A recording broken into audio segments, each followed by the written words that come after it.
కన్న తండ్రి తన కూతురితో ఇంతకన్నా దారుణంగా ప్రవర్తించలేడు. తండ్రి కూతురి రిలేషన్షిప్ ఎంత ప్యూర్ గా ఉంటుందో దాన్ని మొత్తం పొల్యూట్ చేశాడు. అసలు ఇలాంటి రాక్షసులను ఆ దేవుడు ఎందుకు పుట్టిస్తాడో అర్థం కాదు. ఇప్పటి వరకు చాలా కేసెస్ చూసుంటాం, కానీ ఓన్లీ స్ట్రాంగ్ మైండెడ్ పీపుల్ మాత్రమే వీడియోని లాస్ట్ వరకు చూడండి, ఎందుకంటే ఇది చాలా మందిని మెంటల్ గా డిస్టర్బ్ చేయొచ్చు. ఇతని పేరు జోసెఫ్ రిజల్. జోసెఫ్ కి 14-15 ఇయర్స్ ఉన్నప్పటి నుండి చాలా రెబలియస్ గా ఉండేవాడు. అమ్మాయిలను టీస్ చేసేవాడు, ఎవ్వరి మాట వినేవాడు కాదు. అమ్మాయిలు డ్రెస్సింగ్ రూమ్స్ లోకి లేదా వాష్రూమ్స్ లోకి సీక్రెట్ గా తొంగి చూసి వాళ్ళతో మిస్బిహేవ్ చేసేవాడు.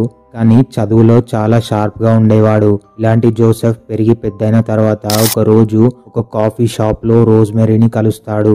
రోజ్మెరీతో లవ్ లో పడి కొద్ది రోజుల్లోనే వీళ్ళు పెళ్లి చేసుకుంటారు. కొన్ని సంవత్సరాలలోనే రోజ్మెరీకి జోసెఫ్ కి మొత్తం 7 పిల్లలు జన్మిస్తారు. అందులో 3 అబ్బాయిలుంటే 4 అమ్మాయిలుంటారు. రోజ్మెరీ చాలా కూల్ గా ఉండేది, ఎక్కువగా అరవదు, ప్రశాంతంగా ఉంటుంది. జోసెఫ్ దీనికి కంప్లీట్ గా ఆపోజిట్. జోసెఫ్ ఎంత వరస్ట్ గా బిహేవ్ చేసినా కూడా రోజ్మెరీ క్వశ్చన్ చేసేది కాదు.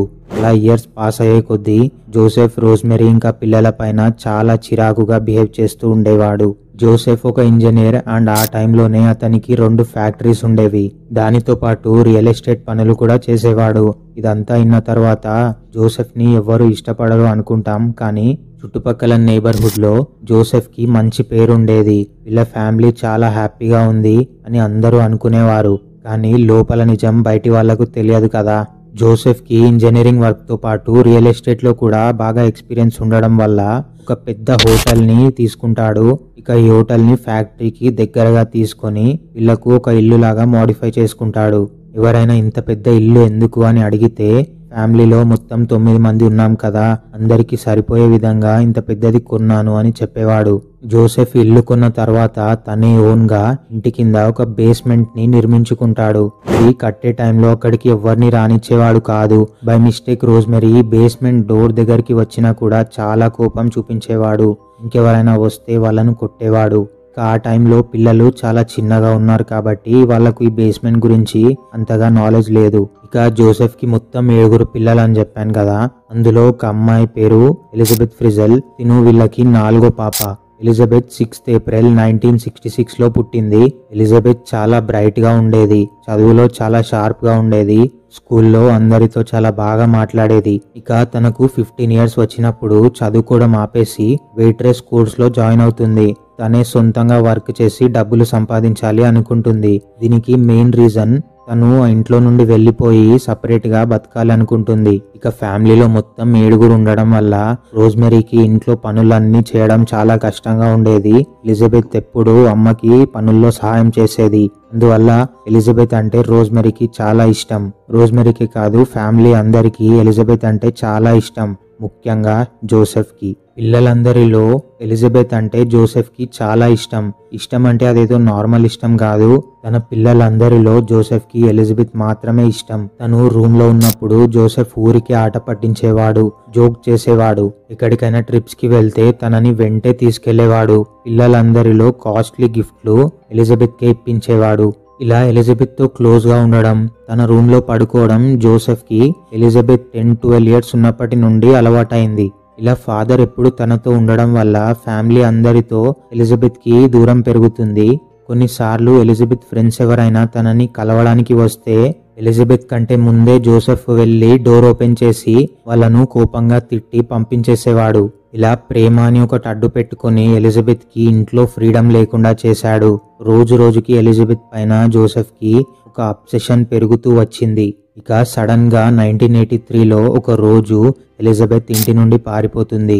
తరువాత ఒక 3 వారాల్లోనే పోలీస్ వాళ్ళు ఎలిజబెత్ ని తన ఫ్రెండ్ ఇంట్లో పట్టుకుంటారు.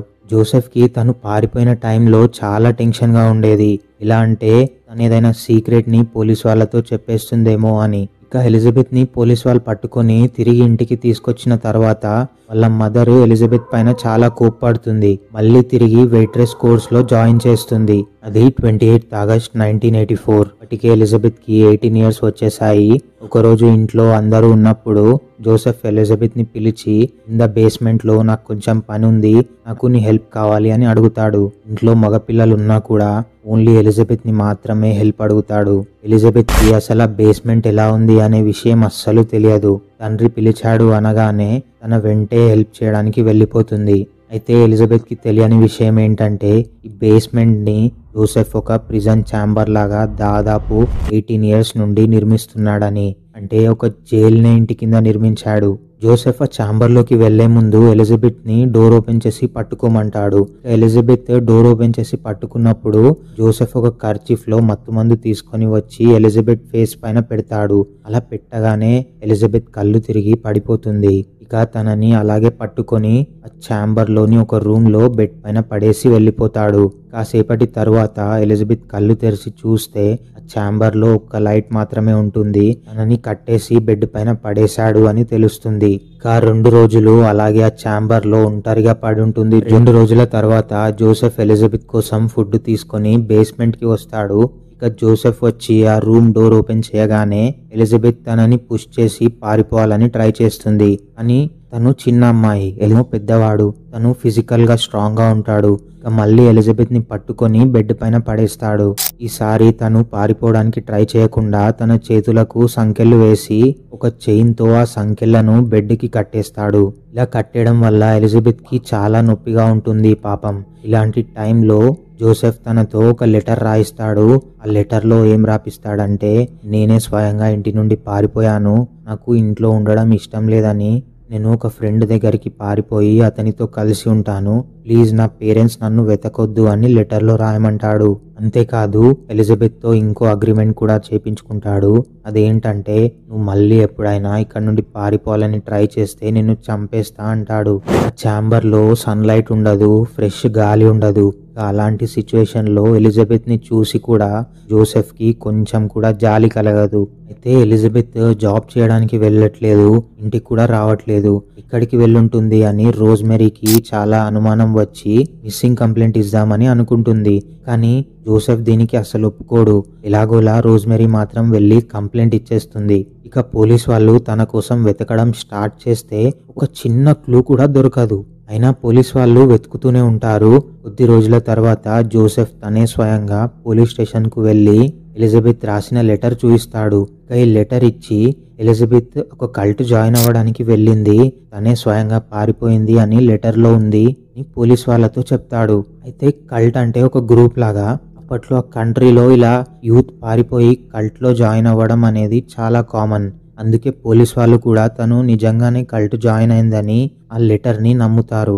ఇక 1984లో పోలీస్ వాళ్ళు ఎలిజబెత్ ని వెతకడం ఆపేసి తన కేస్ ని కంప్లీట్ గా క్లోజ్ చేస్తారు. ఎలిజబెత్ ని ఛాంబర్ లో వేసిన మొదట్లో నన్ను ఇక్కడ ఒక 2-3 వీక్స్ ఉంచి వదిలేస్తాడు అని అనుకుంటుంది. కానీ జోసెఫ్ తనని మొత్తం 24 ఇయర్స్ వరకు ఆ చీకటి ఛాంబర్ లో అలాగే ఉంచుతాడు. 24 ఇయర్స్ మొత్తం ప్రపంచంతో కనెక్షన్ లేకుండా, అస్సలు సన్లైట్ ఫ్రెష్ గాలి అనేది లేకుండా ఆ ఛాంబర్ లోనే ఉంటుంది ఎలిజబెత్. జోసెఫ్ 24 సంవత్సరాలు దాదాపు ప్రతిరోజు ఈ ఆహారం తీసుకొని వెళ్లి తనని సెక్షువల్ గా అసాల్ట్ చేసేవాడు. ప్రతిరోజు తనపై అత్యాచారం చేసేవాడు. తను ఎంత రిక్వెస్ట్ చేసినా కూడా కన్న కూతురని జాలి లేకుండా ఒక రాక్షసుడి లాగా ప్రవర్తించేవాడు. ఎలిజబెత్ ఎంత గట్టిగా అరిచినా కూడా బయటికి సౌండ్ రాకుండా జోసెఫ్ ఆ బేస్మెంట్ ని సౌండ్ ప్రూఫ్ గా నిర్మిస్తాడు. కనీసం ఎలిజబెత్ ఆ డోర్ దగ్గరికి వచ్చి అరిచినా కూడా డోర్ బయట ఉన్న వాళ్ళకు కూడా వినిపించదు. జోసెఫ్ ఎలిజబెత్ పై ప్రతిరోజు అత్యాచారం చేయడం వల్ల ఆ ఛాంబర్ లో ఎలిజబెత్ కి 7 మంది పిల్లలు పుడతారు. అయితే మొదటి బిడ్డ పుట్టగానే చనిపోతాడు, ప్రాపర్ మెడిసిన్స్ లేకపోవడం వల్ల.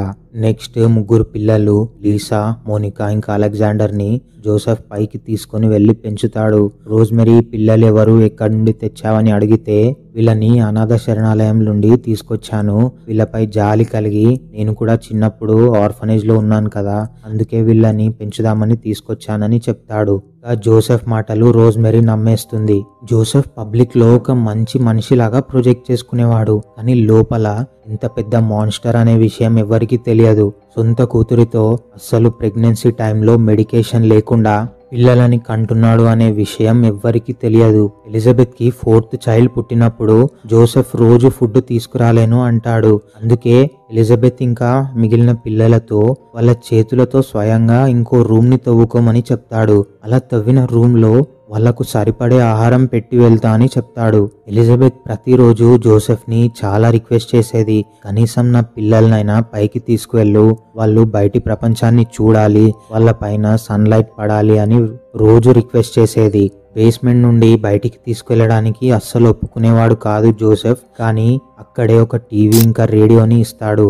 ఇవి చూసుకుంటూ ఎంటర్టైన్ అవ్వండి అని చెప్తాడు. మీరు అనుకోవచ్చు ఎలిజబెత్ ని రూమ్ తవ్వమన్నప్పుడు వాళ్ళు బయటికి తవ్వుకొని పారిపోవచ్చు కదా అని, కానీ జోసెఫ్ వీళ్ళకి ముందుగానే వార్నింగ్ ఇస్తాడు. ఇన్ కేస్ మీరు ఇక్కడ నుండి పారిపోవాలని ప్రయత్నిస్తే ఇందులోకి ఆటోమేటిక్ గా గ్యాస్ ని లీక్ చేస్తాను, ఇక గ్యాస్ వల్ల మీరందరూ ఊపిరాడకుండా సఫోకేషన్ తో చనిపోతారు అని చెప్తాడు. ఇక ఈ భయం వల్ల ఎలిజబెత్ ఇంకా పిల్లలు బయటికి పారిపోవడానికి ట్రై చేయరు. జోసెఫ్ బేస్మెంట్ కి వచ్చిన ప్రతిసారి ఎలిజబెత్ తనను పిల్లలకు విటమిన్ టాబ్లెట్స్ ఇంకా పుస్తకాలు తెమ్మని రిక్వెస్ట్ చేసేది. పిల్లల పైన సన్లైట్ పడకపోవడం వల్ల వాళ్లకు చాలా విటమిన్ డెఫిషియన్సీ ఉండేది. ఇక జోసెఫ్ వచ్చిన ప్రతిసారి ఎలిజబెత్ పైన అసాల్ట్ చేసి దానికి బదులుగా తను అడిగింది ఇచ్చేవాడు. ఈ 24 years లో జోసెఫ్ ఇంటికి చాలా మంది నేబర్స్ వచ్చేవాళ్ళు, కింద రెంటర్స్ కూడా ఉంటారు. అయితే రెంటర్స్ వచ్చిన మొదట్లో కింద నుండి ఏదో రబ్ చేస్తున్న సౌండ్ వచ్చేది. ఇలా సౌండ్ వస్తుంది అని రెంటర్స్ జోసెఫ్ ని అడిగితే తను కింద పైప్ లీక్ అవుతుంది, అదే సౌండ్ వస్తుంది అని వాళ్ళతో చెప్పాడు. కొన్ని డేస్ తర్వాత సౌండ్స్ కూడా రాకుండా ప్లాన్ చేసుకునేవాడు. ఆ రెంటర్స్ కి కూడా కింద బేస్మెంట్ లో ఎవరో ఉన్నారు, జోసెఫ్ కూతురు ఎలిజబెతే ఉంది అనే డౌట్ రాకుండా మొత్తం ప్లాన్ చేస్తాడు. ఇక ఇలా డైలీ తన పైన అసాల్ట్ చేయడం జోసెఫ్ కి అలవాటు అయిపోతుంది. స్టార్టింగ్ లో కొద్దిగా భయపడేవాడు, కానీ ఇయర్స్ పాస్ అయ్యే కొద్దీ ఆ భయం కూడా పోయి కంప్లీట్ గా రాక్షసుడి లాగా తయారవుతాడు. అయితే 2007లో జోసెఫ్ ఒకసారి 3 వారాల ట్రిప్ కి వెళ్తాడు. దీనికోసం కావాల్సిన ఫుడ్ అంటే 3 వారాలకు సరిపోయే ఫుడ్ ని బేస్మెంట్ లో ముందుగానే అరేంజ్ చేసి వెళ్తాడు. జోసెఫ్ ఈ ట్రిప్ కి కూడా వేరే ఒక అమ్మాయితో తన భార్యకు తెలియకుండా వెళ్తాడు. ఇంట్లో భార్యతో దారుణంగా ప్రవర్తిస్తాడు. కింద బేస్మెంట్ లో కూతుర్ని ఒక బానిసలాగా చేశాడు అండ్ బయటకు వెళ్లి వేరే అమ్మాయితో చాలా హ్యాపీగా ఉంటాడు. కానీ ఎంత పెద్ద క్రిమినల్ కైనా ఒక బ్యాడ్ డే వస్తుంది. ఇక ఆ రోజు నుండి తనకు కంప్లీట్ గా బ్యాడ్ టైం స్టార్ట్ అవుతుంది. 19th April 2008 ఎలిజబెత్ కి పుట్టిన పెద్ద కూతురి పేరు క్రిస్టియన్. ఆ రోజు క్రిస్టియన్ హెల్త్ బాగా పాడవుతుంది. ఇంతకు ముందు వరకు పిల్లల ఆరోగ్యం పాడవుతే ఎలిజబెత్ తన దగ్గర ఉన్న మెడిసిన్స్ ఇచ్చి వాళ్ళని చూసుకునేది, కానీ ఈసారి క్రిస్టియన్ కంప్లీట్ గా అన్కాన్షియస్ అయి పడిపోతుంది. ఇక ఎలిజబెత్ జోసెఫ్ ని చాలా అంటే చాలా రిక్వెస్ట్ చేస్తుంది, క్రిస్టియన్ ని ఎలాగైనా హాస్పిటల్ కి తీసుకువెళ్ళు అని.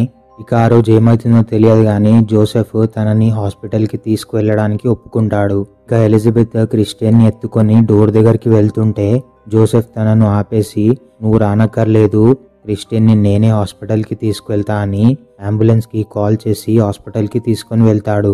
ఇక హాస్పిటల్ కి వెళ్ళిన తర్వాత డాక్టర్లు క్రిస్టియన్ ని చూసి చాలా షాక్ అవుతారు. తను ఎంత వైట్ గా ఉంటుందంటే అసలు నార్మల్ మనుషులు ఎవ్వరు అలా ఉండరు. తను ఆ బేస్మెంట్ లో అన్ని సంవత్సరాలు ఉండడం వల్ల, తన పైన సన్లైట్ పడకపోవడం వల్ల తన బాడీలో విటమిన్ డి డెఫిషియన్సీ ఉంటుంది. డాక్టర్స్ తనని టెస్ట్ చేసిన తర్వాత తెలుస్తుంది తనకు దారుణమైన కిడ్నీ ఫెయిల్యూర్ డిసీజ్ ఉందని. అయితే డాక్టర్స్ ఈ అమ్మాయి ఎవరు అని జోసెఫ్ ని అడిగితే తను నాకు రోడ్ పైన దొరికింది, తన దగ్గర ఒక చిట్టి ఉంది, అందులో రాసి ఉంది నాకు హెల్ప్ చేయండి అని, అందుకే నేను తనని హాస్పిటల్ కి తీసుకొచ్చాను అని చెప్తాడు. మిగతా డాక్టర్లు అందరూ నమ్ముతారు కానీ ఒక డాక్టర్ మాత్రం జోసెఫ్ చెప్పింది అస్సలు నమ్మాలనిపించదు. ఇక తను వెంటనే ఈ విషయం పోలీసులకు చెప్తాడు. పోలీస్ వాళ్ళకి విషయం చెప్తే వాళ్ళు క్రిస్టియన్ పేరెంట్స్ ని వెతికే భాగంలో టీవీలో ఇంకా న్యూస్ పేపర్స్ లో క్రిస్టియన్ పేరెంట్స్ ఎక్కడున్నా వెంటనే హాస్పిటల్ కి రావాలి అని అడ్వర్టైజ్మెంట్ వేస్తారు. ఇక పోలీసులు అక్కడ హాస్పిటల్ దగ్గర జోసెఫ్ ని చూసి తన పైన కొద్దిగా అనుమానం వచ్చి తన కూతురు మిస్సింగ్ కేసుకి అండ్ ఈ క్రిస్టియన్ కి ఏదైనా సంబంధం ఉండొచ్చు అని ఎలిజబెత్ మిస్సింగ్ కేసుని మళ్ళీ తిరిగి రీఓపెన్ చేస్తారు. ప్యారలల్ గా క్రిస్టియన్ గురించి వెతుకుతుంటే తన గురించి ఆచూకీ తను ఎక్కడ పుట్టింది అని ఒక్క క్లూ కూడా పోలీస్ వాళ్లకు దొరకదు. అంటే అసలు తన పుట్టిందనే ప్రూఫే భూమి మీద ఉండదు. క్రిస్టియన్ పేరెంట్స్ గురించి వెతుకుతున్న విషయం బేస్మెంట్ లో ఉండే ఎలిజబెత్ టీవీలో చూస్తుంది. చూసిన తర్వాత జోసెఫ్ ని రిక్వెస్ట్ చేస్తుంది, ప్లీజ్ నన్ను హాస్పిటల్ కి తీసుకొని వెళ్ళు, లేకపోతే నా కూతురికి ట్రీట్మెంట్ చెయ్యరు, తను చనిపోతుంది అని. ఇక దీనికి జోసెఫ్ చాలా సేపటి తర్వాత ఒప్పుకుంటాడు. నేను నిన్ను హాస్పిటల్కి తీసుకువెళ్తా, కానీ ఒక షరతు, నువ్వు పోలీస్ వాళ్ళతో ఏ విషయం చెప్పకూడదు అని వార్నింగ్ ఇస్తాడు. ఇక దాదాపు 24 ఇయర్స్ తర్వాత ఎలిజబెత్ ని బేస్మెంట్ నుండి బయటికి బ్రైట్ లైట్ లోకి తీసుకొని వస్తాడు జోసెఫ్. ఇంకోవైపు పోలీసులకు ఎలిజబెత్ రాసిన లెటర్ పైన ఇప్పుడు అనుమానం స్టార్ట్ అవుతుంది. ఇక ఎలిజబెత్ హాస్పిటల్ కి రాగానే డాక్టర్లు క్రిస్టియన్ కి ట్రీట్మెంట్ చేయడం స్టార్ట్ చేసి పోలీస్ వాళ్లకు ఎలిజబెత్ వచ్చింది అని ఇన్ఫార్మ్ చేస్తారు. ఇక వెంటనే పోలీస్ వాళ్ళు హాస్పిటల్ కి వచ్చి ఎలిజబెత్ ని అరెస్ట్ చేస్తారు. ఎలిజబెత్ ని ఎంత క్వశ్చన్ చేసినా నోరు విప్పదు.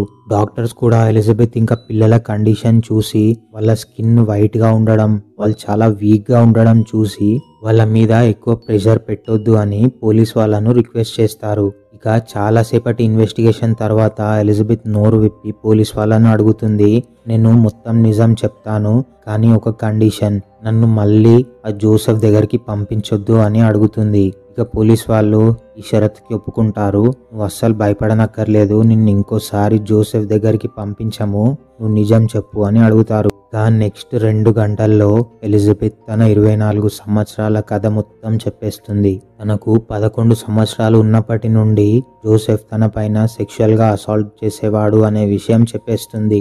జోసెఫ్ ఆ లెటర్ కూడా ఎలిజబెత్ చాలా బలవంతంగా రాపిచ్చాడని అండ్ జోసెఫ్ ఎలిజబెత్ చిన్నగా ఉన్నప్పటి నుండి తనకు వల్గర్ వీడియోస్ చూపించేవాడని అండ్ ఎలాగైతే ఎలిజబెత్ కి 19 సంవత్సరాలు ఉన్నప్పుడు తనకు ప్రెగ్నెన్సీ గురించి అస్సలు ఐడియా లేకుండా తన మొదటి బిడ్డ మెడికేషన్ లేకుండా చనిపోయింది అనే విషయాలన్నీ చెప్పేస్తుంది. ఇక ఫైనల్లీ 26 ఏప్రిల్ 2008 రోజు 73 సంవత్సరాల రాక్షసుడు జోసెఫ్ ఫ్రిజల్ ని పోలీస్ వాళ్ళు అరెస్ట్ చేస్తారు. పోలీస్ వాళ్ళు ఎలిజబెత్ ఇంకా బేస్మెంట్ లో పెరిగిన పిల్లలని బయటి ప్రపంచంలో ఎలా బతకాలో తెలియదు అని ఒక హాస్టల్ లాంటి హెల్త్ కేర్ లో వేస్తారు. ఒక క్లోజ్డ్ ఛాంబర్ నుండి ఎలిజబెత్ ఇంకా పిల్లలు ఇంకో క్లోజ్డ్ హాస్టల్లోకి పడతారు. మొత్తం మీద ఒక జైలు నుండి ఇంకో జైలుకి షిఫ్ట్ అవుతారు అంతే. కానీ వాళ్ళు ఇన్ని సంవత్సరాలు అనుభవించిన విషయాలు వాళ్ళ మైండ్ లో ఎప్పటికీ గాయాలుగా మిగిలిపోతాయి. తర్వాత పోలీస్ వాళ్ళు DNA టెస్ట్ చేస్తే రోజ్మెరీ దగ్గర పైన బేస్మెంట్ పైన పెరిగే పిల్లలు కూడా ఎలిజబెత్ అండ్ జోసెఫ్ కే పుట్టారు అని తెలుస్తుంది.